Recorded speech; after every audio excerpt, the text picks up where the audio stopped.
Welcome to this explainer. Today we're unpacking a strange, honestly kind of frustrating phenomenon that catches almost everyone off guard the absolute second they decide to level up in life.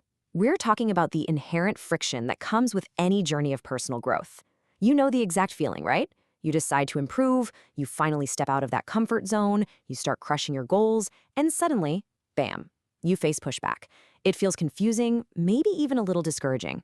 But today, we're going to look at the hard truth behind this, unpacking exactly why this friction happens, and more importantly, how you can use it to propel you forward instead of holding you back.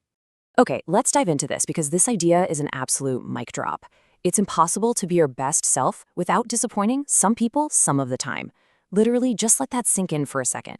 We are so often conditioned to believe in this total myth of universal approval, right? This idea that if we're just good enough or kind enough or successful enough, everyone is going to cheer for us. Well, this completely shatters that illusion. It turns out disappointing others isn't a red flag that you're doing something wrong. Actually, it's a mathematical certainty on the path to becoming your best self. Section 1. The price of excellence.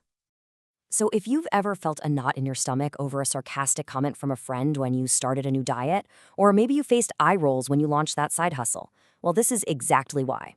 Unhappy people have a tendency to blame you for your happiness. This right here is the underlying psychology behind the backlash. You see, when you start succeeding, or honestly even just visibly striving for your own happiness, it forces the people around you to take a hard look at their own lives. When your momentum highlights their stagnation, they often project their own deep-seated dissatisfaction right onto your success. Recognizing this kind of changes everything, because it completely takes the blame off your shoulders. Now, what's really interesting here is the direct relationship between these two reactions. Haters occur in exact direct proportion to admiration. Doing anything notable, anything that actually moves the needle in your life or in the world, is mathematically guaranteed to generate both positive and negative reactions of similar intensity. You literally cannot generate strong admiration without simultaneously generating strong pushback. They're just two sides of the exact same coin. Section 2. The hater equation. When you step into the arena and actually start doing the work, you're going to face a really confusing paradox. It is entirely possible, and in fact, it's super common, to be a profound, life-changing presence to a certain group of people while simultaneously being viewed as a complete joke by others. Think about that.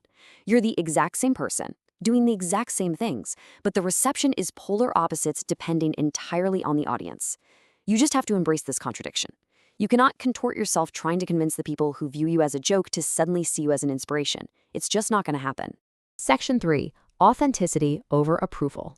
So, up to this point, we've focused a lot on where criticism actually comes from and the math behind it.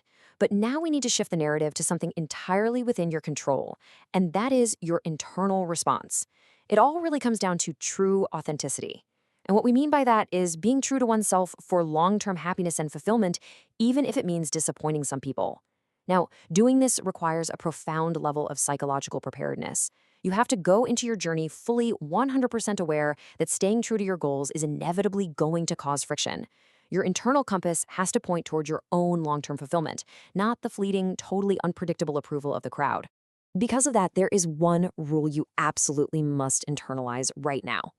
Don't apologize for your happiness. When the friction hits and that projection starts coming your way, our common human reflex is to shrink, to play small or to say, I'm sorry, just to make the other person feel more comfortable. Do not do it. Never, ever apologize for your own personal excellence, your growth, or your joy, period. So let's move forward and see how this builds into an actual strategy. How do we build the armor to navigate all of this over the long haul? Well, it takes 3 absolutely critical things. First, resilience. You absolutely must cultivate the ability to withstand criticism while maintaining a laser focus on your personal goals. Second is self-awareness. Knowing that your success is going to trigger both inspiration and insecurity really helps you manage your own expectations when the hate inevitably arrives. And third, long-term perspective. Focusing on your ultimate destination provides this deep sense of purpose, and that acts as a powerful shield against petty short-term comments. Section 4. The ultimate revenge. So, the crucial point is, how do we pivot from a defensive posture to a highly effective offensive strategy? It's simple, really. The best response to hate is to simply improve yourself so much that the hater's criticisms become self-evidently false and empty. I mean, just think about the sheer power of that strategy. You don't debate them in the comments section. You don't waste your breath trying to justify your worth to unhappy people. No way. You just outgrow them. You focus purely, relentlessly on undeniable self-improvement. The best revenge is to be so undeniably good that there's no need to ever respond.